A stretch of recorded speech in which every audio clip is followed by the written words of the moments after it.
Causar impacto social em uma comunidade, aumentando a possibilidade de geração de renda de pessoas marginalizadas pela sociedade, é um dos objetivos dos negócios sociais. Hoje, vamos conhecer a BemTV, uma empresa que apoia negócios sociais, conversando com um de seus fundadores, Eduardo Pedotti. Está no ar o Observatório do Terceiro Setor, o olhar da cidadania.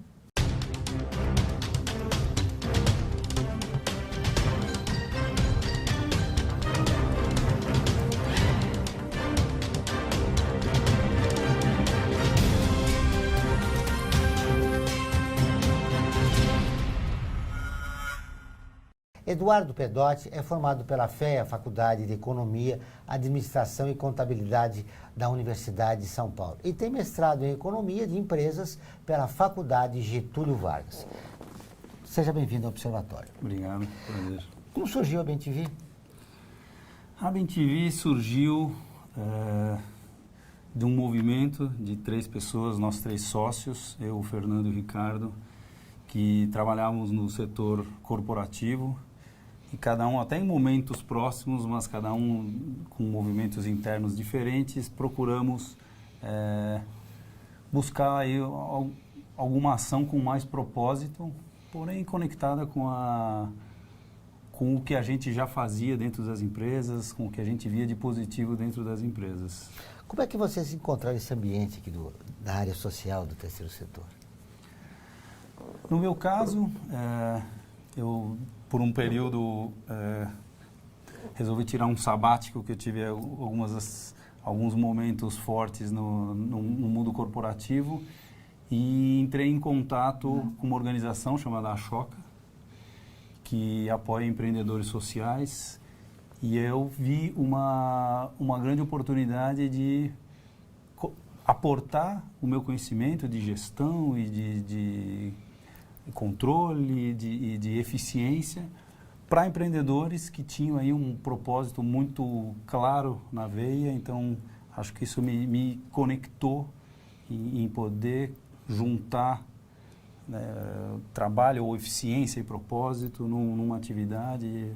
Eu acho que foram movimentos muito parecidos também com os meus 2 sócios. Eduardo, como é um movimento novo, é importante a gente contar para os nossos telespectadores o que são os negócios sociais.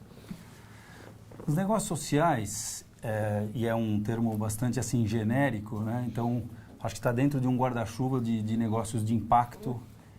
Especificamente o modelo que a gente olha são empresas que têm uma intencionalidade clara de resolver um problema socioambiental, ou organizações, né? Hoje o negócio social não tem um modelo jurídico definido, que têm o objetivo de juntar a eficiência das empresas, a organização com o propósito muito claro no terceiro setor e especificamente no nosso caso, de fazer com que todo o enfoque da empresa seja no impacto social. Então tem uma premissa de reinvestir todo o lucro,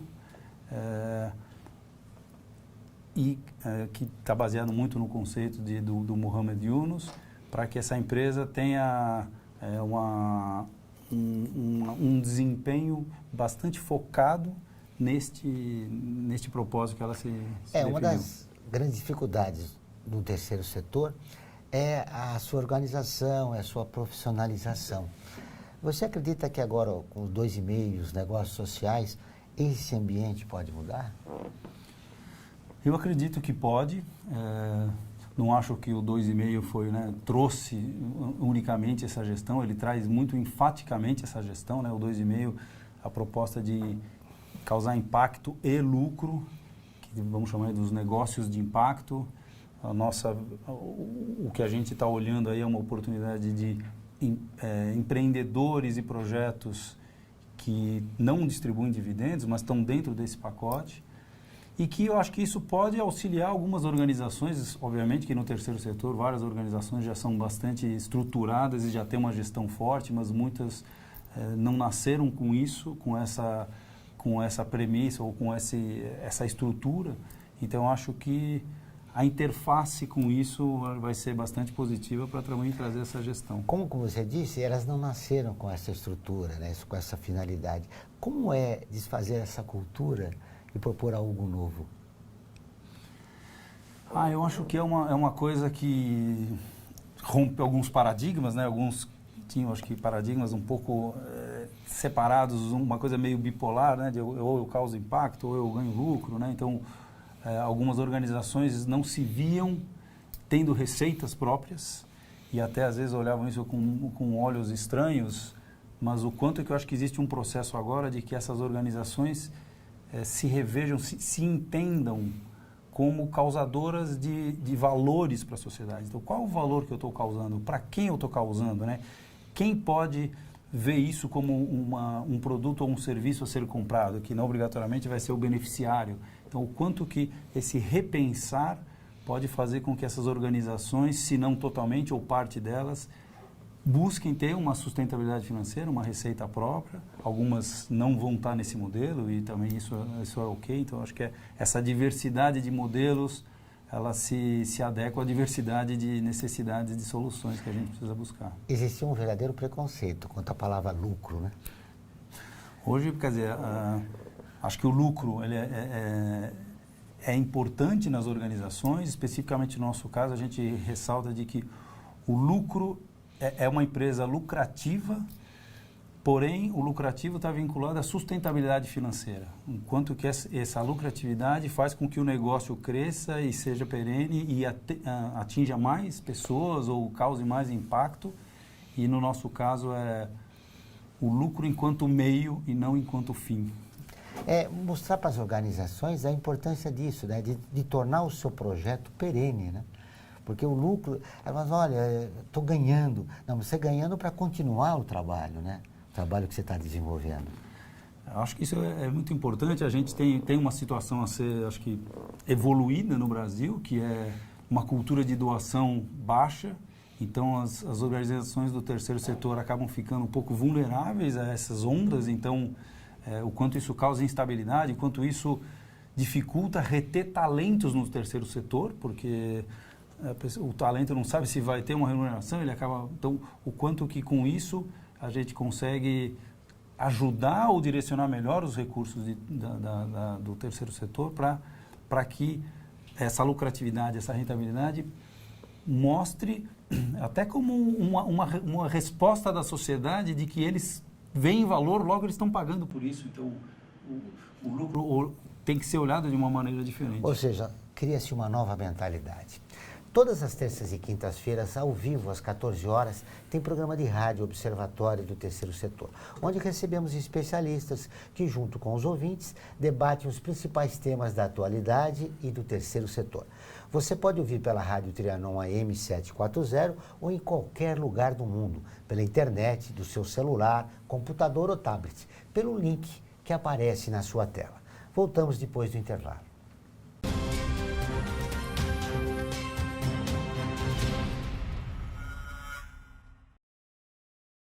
A FUNASP colabora com a USP nas relações entre fundações por meio de fóruns, simpósios, seminários, pesquisas e intercâmbio de informações, além do seu investimento na área social. Para melhores informações, entre no nosso site www.funasp.org.br. FUNASP, um marco entre o universo acadêmico e a sociedade.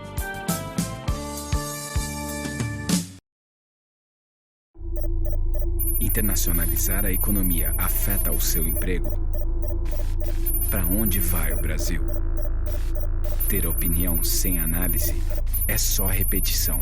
Repetição, repetição, repetição, repetição, repetição, repetição, repetição, repetição. Informação é importante. Análise é fundamental. Le Monde Diplomatique Brasil. Independente e crítico.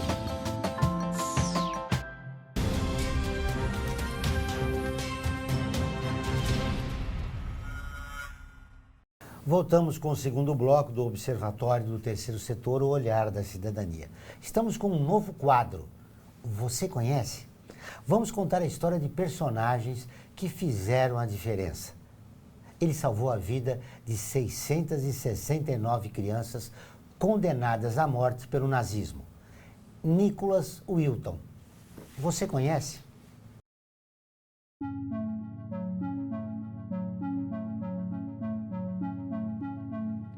Você conhece a história de Nicholas Winton? Conhecido como Shingley britânico, ele nunca contou sua história a ninguém, nem mesmo a sua esposa. Foi somente no ano de 1988 que sua esposa Grace, limpando o porão da casa onde moravam, achou um álbum de fotos e documentos de várias crianças. Quando ficou sabendo do que se tratava, descobriu que seu marido era um herói. Antes do Natal de 1938, Winton foi até Praga para ajudar seu amigo Martin Blake em trabalhos humanitários com os judeus. Assim, presenciou a situação dos judeus na parte da Tchecoslováquia que estava ocupada por nazistas. Viu o desespero das famílias perseguidas e o destino que as crianças teriam ao ser levadas para os campos de concentração. Como as crianças não rendiam muito em trabalhos forçados, ou eram mortas imediatamente quando chegavam, ou eram usadas em testes desumanos e cruéis. Mais de 1,5 milhão de crianças foram mortas pelo nazismo. Para ajudar o máximo possível de crianças, Winton escreveu para vários países pedindo que as recebessem. Assim, ele conseguiu salvar a vida de 669 crianças, em sua maioria judias, antes que elas fossem deportadas para campos de concentração nazistas. O ano era 1939 e a Segunda Guerra Mundial estava prestes a começar. Somente a Inglaterra e a Suécia aceitaram receber as crianças da Tchecoslováquia, que foram encaminhadas para famílias adotivas e orfanatos. Elas nunca mais viriam seus pais que foram mortos em campos de concentração nazistas. E a lista de crianças salvas por Winton poderia ser ainda maior, mas o último trem que levava 250 crianças não conseguiu sair do país. Todas as crianças que estavam nele foram mortas pelos nazistas. As crianças salvas por Winton cresceram e formaram suas famílias. Winton recebeu homenagens do mundo inteiro quando sua história se tornou pública. Em 2002, foi elevado a cavaleiro pela Rainha Elizabeth II. Em 2008, concorreu ao Prêmio Nobel da Paz. Um programa de televisão inglês fez uma linda homenagem surpresa para Winton. A apresentadora pergunta para a plateia onde Winton está sentado, quem teve a vida salva por ele. Quase toda a plateia levantou, surpreendendo o herói. Winton nunca parou seu trabalho humanitário e faleceu em 2015, aos 106 anos de idade. Eduardo, esse é um verdadeiro herói. Nem a própria família sabia das crianças que ele salvou. Isso para mim é um exemplo claro de altruísmo ao extremo, né? O quanto que isso foi emocionante, né? Ver, eu já tinha visto só essa cena de todas as pessoas se levantando junto para ele, mas saber de toda a história é uma coisa assim, realmente... Me ocorre aqui também que ele é um exemplo para as pessoas que querem trabalhar no terceiro setor. Você tem que fazer algo para o próximo de uma maneira anônima. É o ideal, pelo menos. O anônimo, eu não sei se precisa ser, mas o fator altruísmo é realmente uma coisa extremamente relevante. Eu acho que tem diversos graus nesse processo, mas o quanto para mim está muito evidente dentro do terceiro setor, mesmo do setor 2,5, e quanto no primeiro setor também devia estar bastante forte, porque né, quem está trabalhando em função do povo. Mas o quanto que a gente vê o empreendedor com uma causa muito clara, um propósito, e rompe barreiras às vezes intransponíveis, porque ele tem, né, acho que um altruísmo muito forte. Foi a solidariedade que trouxe você para esse ambiente social. Foi, né? Particularmente eu acho que, né, sempre tive um objetivo de ajudar ao próximo, né? Consegui materializar isso com uma prima ajudando uma organização que ela tinha, que fazia arte-terapia com crianças com câncer. E quando eu, nesse movimento, saí do mundo corporativo e me encontrei com empreendedores sociais, eu vi que era possível juntar as duas coisas e que não era fazer assistência depois do trabalho. Não, na verdade, para mim foi uma grata oportunidade de fazer os dois juntos. Vamos falar um pouco mais da BenTV. Você e seus dois sócios, né, são 3, estão conseguindo fazer isso? Quer dizer, você está próximo do seu ideal?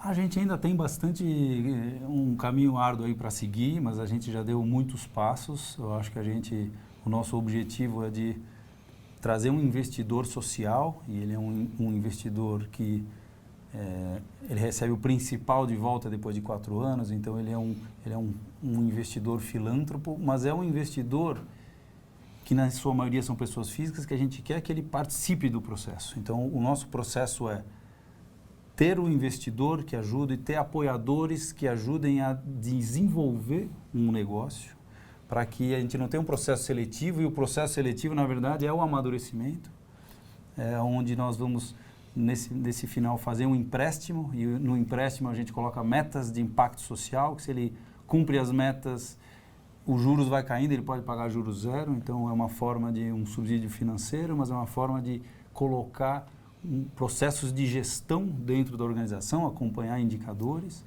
e que a gente efetivamente mostre esse impacto. Então, acho que o nosso objetivo é mostrar ou dar condições de que a soma dos protagonismos é que fazem o impacto, né? Então, tem o empreendedor ali principalmente, né? Mas como o investidor, os apoiadores, a pessoa que trabalha na organização, todos eles têm que se entender como protagonistas disso. Os negócios sociais têm foco no impacto social com receitas operacionais próprias, unindo o dinamismo das empresas tradicionais à consciência das ONGs. Em um negócio social, os funcionários são remunerados dentro do padrão de mercado. Para perpetuar e escalar seu impacto social, todo o lucro gerado após o pagamento dos investimentos iniciais é reinvestido na própria empresa. E onde a BemTV entra nessa história? Primeiro, a BemTV capta recursos de investidores que queiram apoiar esse tipo de negócio. Depois, buscamos negócios sociais interessados em receber capital e que serão submetidos a uma análise do nosso comitê. Os planos serão apresentados a um conselho independente e diversificado, que decidirá quais negócios receberão recurso financeiro.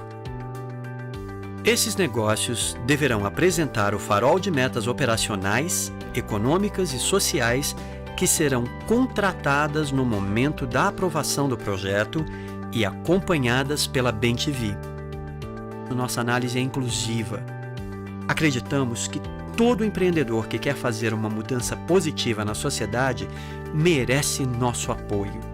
Por isso, todos aqueles que ainda não estiverem maduros receberão nossas sugestões para amadurecerem e continuarem evoluindo. Nesse trabalho, quais foram as principais dificuldades? A gente tem, né, um modelo um pouco fora da curva, então como a gente estruturar uma organização que passasse credibilidade, mas que também passasse aí uma mensagem nova e que as pessoas têm que acreditar nessa mensagem, mas ver uma nova opção de como causar esse impacto. Então, tem o lado de um investidor, mas é achar aquelas pessoas que já estão querendo participar, de colocar em prática a sua ação social. E o outro lado é a parte dos empreendedores, né, que... Eles estão mais sensíveis aqui no nosso país, os empreendedores? Eu acho que assim, tem um movimento muito grande agora de empreendedorismo no Brasil. E eu acho que isso é muito positivo. E eu acho que cada vez mais está se dando condições para que os empreendedores evoluam, né? Então, hoje, quando você fala, tem as fontes de recurso, vamos falar assim, você tem os empreendedores e está se dando muita força para os que se chama os intermediários. A BemTV é um intermediário, né? Então, o quanto é importante você ter um ecossistema de intermediários que apoiem esses empreendedores para eles se capacitarem, para eles terem gestão, para eles poderem efetivamente atingir seus resultados. Então, acho que a criação desse segmento como um todo é que acaba sendo bastante interessante e acho que eles estão bastante sensíveis a poder falar, eu consigo fazer isso e tendo suporte fica até mais fácil. Muito bem, nós vamos para um pequeno intervalo e voltamos dentro de instantes.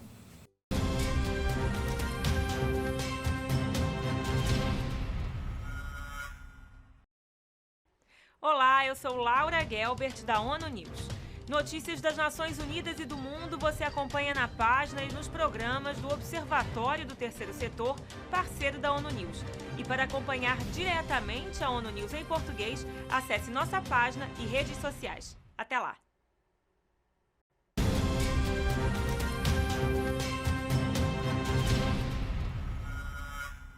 Voltamos com o último bloco do Observatório do Terceiro Setor, o Olhar da Cidadania.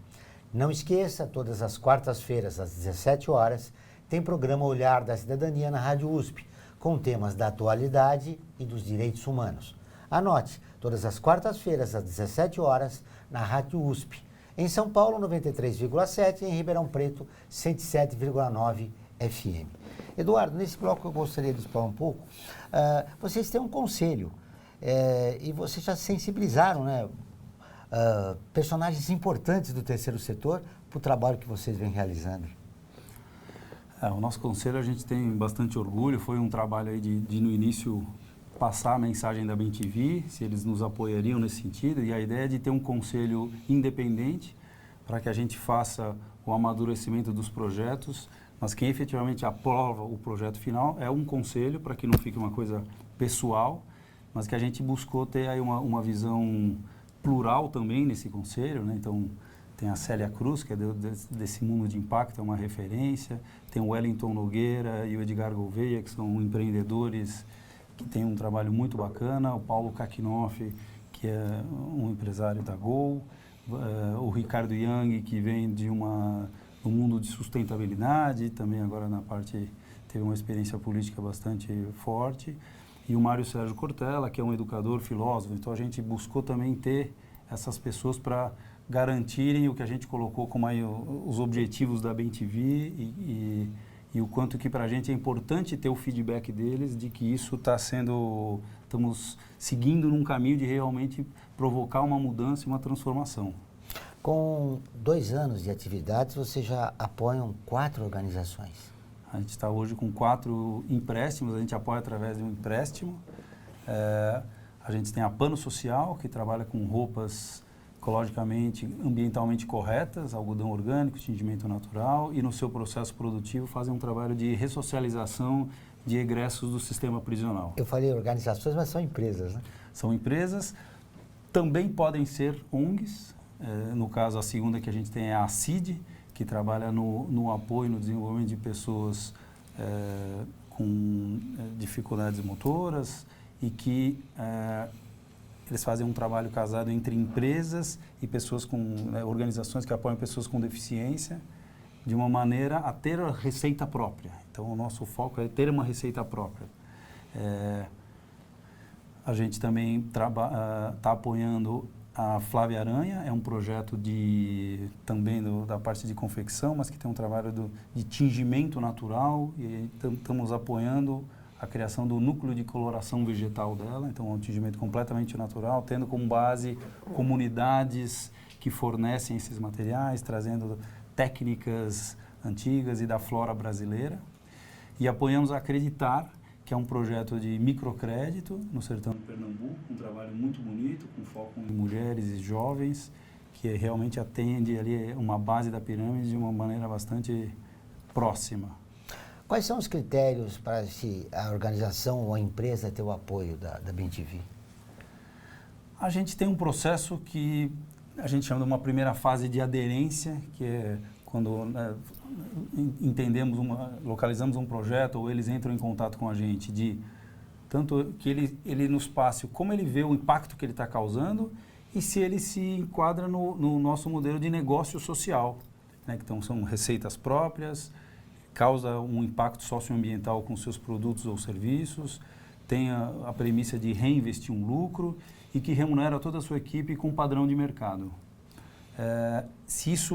A gente até passa para eles as 9 dimensões do FIB, da Felicidade Interna Bruta do Butão, para também, né, ajudar nesse processo de reflexão. Uma vez que faça sentido, a gente... Isso demora quanto tempo? Esse é um processo bastante rápido de aderência, né, de ter essa troca e de entender, uma vez que faça sentido, receber, passar um questionário, ou, quer dizer, o segundo estágio é entender qual é o estágio que o negócio está.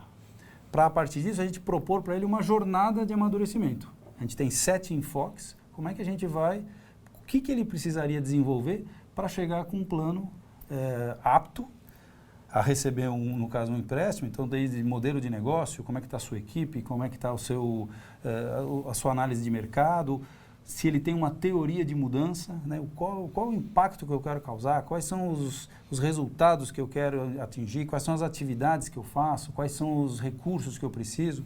Então, nesse amadurecimento, quando ele estiver pronto, a gente passa por um comitê de avaliação que faz uma pré-análise para depois submeter ao conselho. E é onde a gente entende quais são os indicadores de impacto que ele está se propondo, é uma discussão conjunta. E, como eu mencionei, a gente define metas de impacto. E essas metas, uma vez definidas, a gente coloca no contrato de empréstimo. E aí é feito um contrato. É feito um contrato de empréstimo e que existe essa alocação direta entre impacto e lucro. Se ele causar impacto, o lucro é zero. Então a gente... Entre a solicitação e a liberação da verba? O prazo mesmo, quem dita é o negócio. Se a gente dá condições, esse amadurecimento é um processo que a gente faz, é um processo colaborativo, a gente entende, quando a gente faz essa proposta de jornada, a gente fala o que você consegue fazer, o que você não consegue, eu vou trazer parceiros, vou jogar desafios na minha rede, eu vou trazer meus investidores para apoiar. A transformação é grande quando participa e sente o processo. E a partir disso, a gente tenta traçar um cronograma com ele. Se ele está com essa prioridade, se ele tem uma equipe, se ele tem um enfoque, pode demorar 3, 4 meses. Se ele já está bem estruturado, que já passou por outros processos, pode durar até menos. Se ele também tem outras prioridades, pode demorar 1 ano, como já demorou. Não tem muito um julgamento, é rápido ou devagar. É o tempo que tem que ser, porque o que a gente quer é que ele esteja maduro, esteja apto, cresceu, se desenvolveu, para efetivamente poder receber um recurso. Vocês estão trazendo, na verdade, uma novidade, com novos valores, né, de como será uma gestão moderna, né, de uma organização de interesse social. Vocês encontraram dificuldades na abordagem? Porque solicitar tem muita organização que precisa, né, para tocar o seu projeto.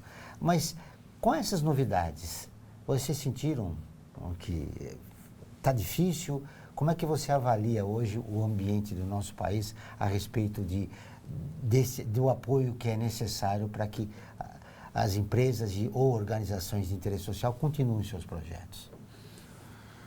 Eu acho que é uma necessidade assim, vital, que a gestão esteja em qualquer tipo de organização, né? Mesmo que seja de fim filantrópico, que seja a melhor gestão possível do recurso.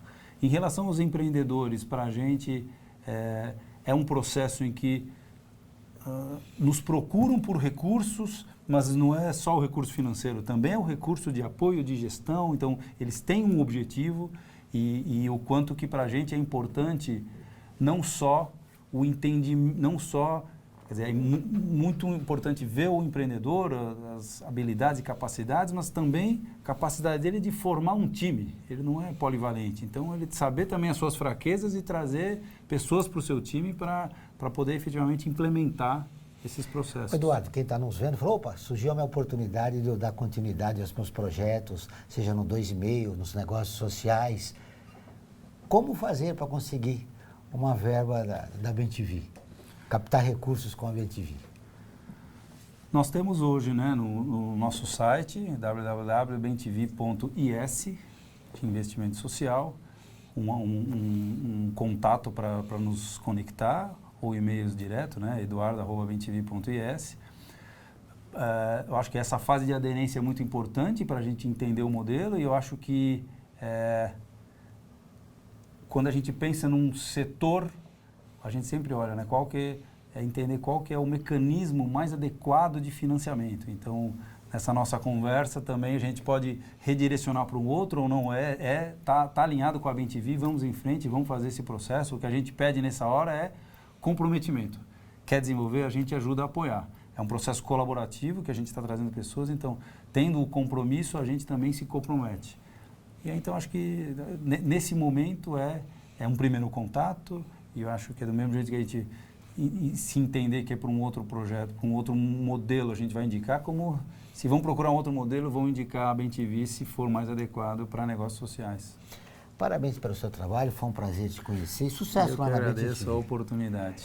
O programa do Observatório do Terceiro Setor dessa semana fica por aqui. Mas para continuar nos acompanhando, acesse o nosso portal observatorioterceirsetor.org.br. Lembrando que o Observatório é acessado em mais de 173 países e atinge mais de 2 milhões de pessoas por mês. Voltaremos na próxima semana com o Observatório do Terceiro Setor, o olhar da cidadania. Até o próximo programa.